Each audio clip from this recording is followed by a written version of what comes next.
L'auteur-compositeur-interprète Alexandre Poulain est en tournée pour son troisième album intitulé Le Mouvement des marées. Il est de passage dans la région pour présenter son spectacle ce soir à Dolbeau-Mistassini au Météor et demain soir à Jonquière au Côté-Court. J'ai la chance de le recevoir sur le plateau avec nous. Alexandre, bonjour. Bonjour.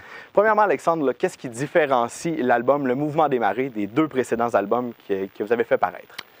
Je pense qu'à la base, musicalement, une plus grande recherche, une plus grande constance aussi. Je pense que c'est normal, tu sais, à force de faire des albums, ton premier disque, ça reste toujours un premier disque. Je pense que c'est une carte postale de tout ce que tu as écrit avant.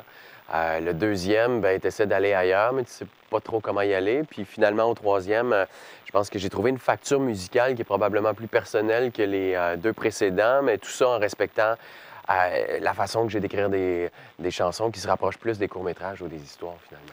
Et là, au niveau du spectacle que tu vas offrir aux gens du Saguenay cette fin de semaine, à quoi les gens peuvent s'attendre? C'est un spectacle qui se veut vraiment intimiste. Entre les chansons, j'aime beaucoup raconter. Des fois, c'est la genèse d'une chanson. D'autres fois, c'est une histoire qui a plus ou moins rapport avec la chanson qui vient, mais qui, en bout de piste, va trouver son sens. J'aime bien tricoter un peu en cachette par en dessous pour qu'à la fin de la soirée, j'ai raconté une seule et même histoire sans vraiment que les gens s'en rendent compte.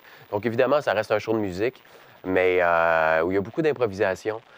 Aussi, je trouve ça pertinent. C'est un show qu'on fait énormément. Je trouve ça pertinent pour moi, pour les collègues musiciens, mais aussi pour le public qui, des fois, peut voir le show plus d'une fois. Mais je pense qu'il faut garder ce show-là vivant. Et là, vous avez parlé que vos chansons étaient des histoires. Ouais. C'est pas nécessairement dans la structure habituelle, couplet-refrain qu'on retrouve. Ouais. D'où cette habitude-là vous vient? Bonne question. À la base, pour moi, écrire une bonne chanson, c'est écrire une bonne histoire. Puis inconsciemment, sans m'en rendre compte, c'est ce que j'écrivais. Puis tu te rends compte à un certain moment que des refrains, c'est un bout de texte qui revient constamment. Puis quand tu racontes une histoire, si tu vas voir un film puis qu'à chaque 15 minutes, tu as le même bout de film qui revient, il te sert à rien ce bout-là, tu sais. Fait que ça s'est fait un peu tout seul, bien qu'aujourd'hui, j'écrive aussi des chansons avec des refrains. Il reste que je privilégie encore plus un schéma plus narratif au niveau histoire. Puis, vas-y. c'est difficile de percer dans le milieu de la musique. Est-ce que vous croyez que c'est ça qui vous a permis de faire votre place, de vous différencier des autres artistes? C'est assez paradoxal. Je pense que au début, ça m'a nui. Parce que, justement, c'était un peu à contre-courant. Les radios commerciales ne tournent pas ce genre de chansons-là, mais je le savais d'emblée. Mais à long terme, je pense que oui, ça m'a aidé parce que c'est une différence qui est assez marquée. Puis moi, je pense que pour percer dans ce milieu-là, mais surtout pour durer, parce que pour moi, le succès, c'est pas de percer, c'est d'être là encore dans 10 ans. Puis ça va bientôt faire 10 ans que je fais ça. Je pense que oui, ça m'a servi parce que ça reste que c'est mon univers à moi, tu sais. Et là, vous avez percé le marché européen aussi. Est-ce que vous avez dû adapter votre spectacle pour le public français ou le public européen? Pas du tout. Pas du tout. Puis je pense que quand je vais l'adapter, je vais me tromper. Au contraire, tu sais, oui, il y a des mots que je vais expliquer ou des référents que je peux modifier à peine, tu sais. Mais sinon, non, je modifie rien. Ils aiment l'accent, ils aiment avoir l'impression de voyager. Puis ils aiment pas tout comprendre aussi. De toute façon, comme c'est des histoires en bout de piste, ils ont assez d'informations puis ils comprennent assez de trucs pour comprendre ce que je veux dire, tu sais. Et est-ce qu'il y a des différences majeures entre le public européen et le public d'ici au Québec? Oui. D'emblée, je te dirais que le public québécois est beaucoup plus en feu, puis le public français beaucoup plus attentif. Par contre, un n'est pas mieux que l'autre. Tu sais, je pense que les Français sont attentifs à cause de l'accent aussi. Ils veulent rien manquer, donc ils sont encore dans l'approche puis dans la découverte. Au Québec, je suis moins dans la découverte. Les gens connaissent les chansons, les albums. Donc, c'est plus à ce niveau-là que ça se joue, tu sais, mais sinon, ça reste un public, tu sais. Sur une note plus personnelle, là, si vous aviez une chanson préférée, une favorite dans votre répertoire, ce serait laquelle? C'est comme de demander à un parent c'est qui ton enfant préféré. Je les aime toutes égales. Mais disons que oui, ces temps-ci, Hochelaga, c'est une chanson que j'aime beaucoup. Je trouve qu'elle est bien construite, puis c'est une chanson qui est touchante sans être larmoyante pour autant. Vous avez parlé d'enfants. Est-ce que c'est difficile de combiner les tournées européennes, québécoises, la famille et tout ça? Est-ce que c'est difficile? Puis maintenant, tu sais, le gros bout tough, là, il est fait. Je me suis installé à Paris déjà. Tu sais, tout ça a été fait maintenant. Je pars jamais plus que 2 semaines à la fois. Tu sais, ça peut paraître long, mais ça se fait bien, 2 semaines. Puis quand je reviens, je suis toujours à la maison, un bon bout aussi. Donc, au prorata, je suis beaucoup plus à la maison qu'un parent normal. Je pense que pour mes enfants... J'ai envie de léguer ça à mes enfants aussi, soit dit en passant, l'envie de se dépasser, de faire ce dont ils rêvaient de faire dans la vie. T'sais. Puis sur le dernier album, vous êtes un auteur, compositeur, interprète, mais vous avez intégré une reprise, donc la chanson Voyage, voyage de Désirless. Pourquoi avoir mis une reprise sur cet album-là? Bien, tout ça vient d'un concours de circonstances que j'ai gagné finalement, ce concours-là, puisque Radio-Canada m'avait demandé de faire une chanson que j'avais honte d'aimer dans une émission. Puis j'ai repris Voyage, Voyage, les commentaires, puis les mails ont été assez nourris à ce niveau-là. On s'est mis à la faire en show, tout le monde tripait. En studio, on s'est dit on l'essaye juste pour le fun. Puis le fun a pogné dans la place, puis on a décidé de la mettre sur l'album tout simplement. On est sur le thème des voyages. Vous avez dit que vous avez beaucoup voyagé, que ça vous a inspiré dans vos chansons. Ouais. Quel coin du monde vous avez visité pour vous inspirer pour ces textes-là? Bien, un peu partout, là, que ce soit l'Afrique du Nord, l'Écosse, l'Angleterre, beaucoup la France, inévitablement, l'Europe, en fait, en général. Mais c'est pas tant l'endroit que je visite qui m'inspire que le fait de ne pas être chez nous, le fait d'écouter ce qu'on me dit de chez nous, le fait de, je pense, de vivre, bien, pas en solitaire, mais il y a beaucoup de ça, il y a beaucoup de solitude en tournée, en fait, aussi, tu sais. Puis je pense que c'est ça qui nourrit le gars et donc l'artiste qui se cache derrière aussi. Donc, c'est pas tant la place où tu vas, mais les rencontres que tu fais quand tu es là-bas. Tu sais. Et là, le Mouvement des marées est paru à la fin de 2013. Ouais. Est-ce qu'on peut s'attendre à un nouvel album? Est-ce qu'il y a du nouveau matériel qui est en préparation? Non.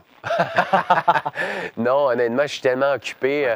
Puis le fait de gérer 2 tournées en simultané au Québec puis à l'international, ça fait en sorte que les délais normaux pour un artiste qui fait des albums d'envie, pour moi, ne sont pas les mêmes. D'habitude, 3 ans de chaque album, puis c'est bien correct de même. J'envie ceux qui sont très productifs au niveau de l'écriture, c'est pas mon cas. Comme je suis auteur, compositeur, interprète, j'écris sur ce que je vis, sur ce qui se passe, sur ce qu'on me raconte.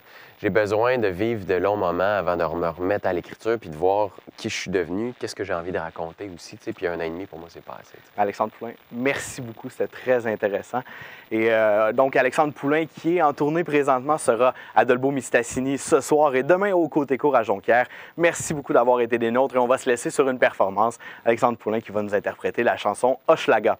Merci, à la prochaine.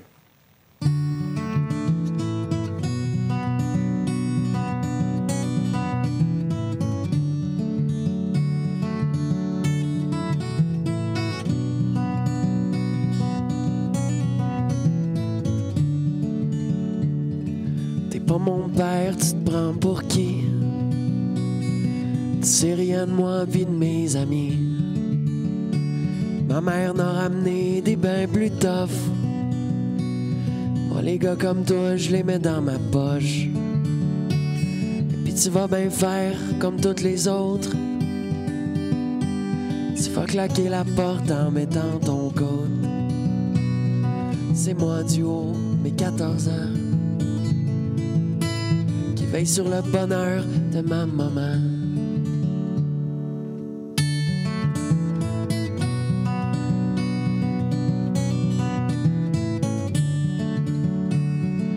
Pas mon père, m'as-tu compris? Je les connais, les grands secrets de la vie.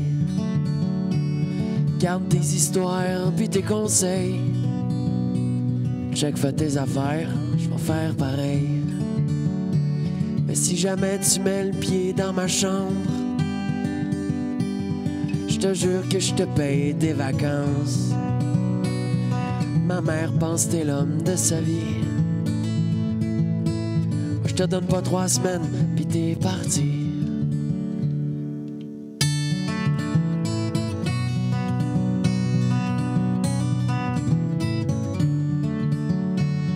Serais-tu mon père jusqu'à midi? Je me suis mis dans le trou, pis comme t'es ici, ça a l'air qu'à l'école, y aurait trouvé 10 grammes de shit dans mon casier. Faudrait pas le dire à ma mère. Elle serait bien capable de trop s'en faire. Toi, tu sais comme moi qu'on passe par là quand on devient un homme dans Hochelaga. Serais-tu mon père jusqu'à cette nuit? Je me souviens même plus quand le mien est parti. Oh, y avait pas grand temps pour dire je t'aime entre la DPJ pis le HLM. On pourrait peut-être regarder la TV quand maman rentre de son chiffre au PFK. Serait drôle un jour d'aller jouer au quai. Ça a l'air qu'ils font ça d'un vrai famille.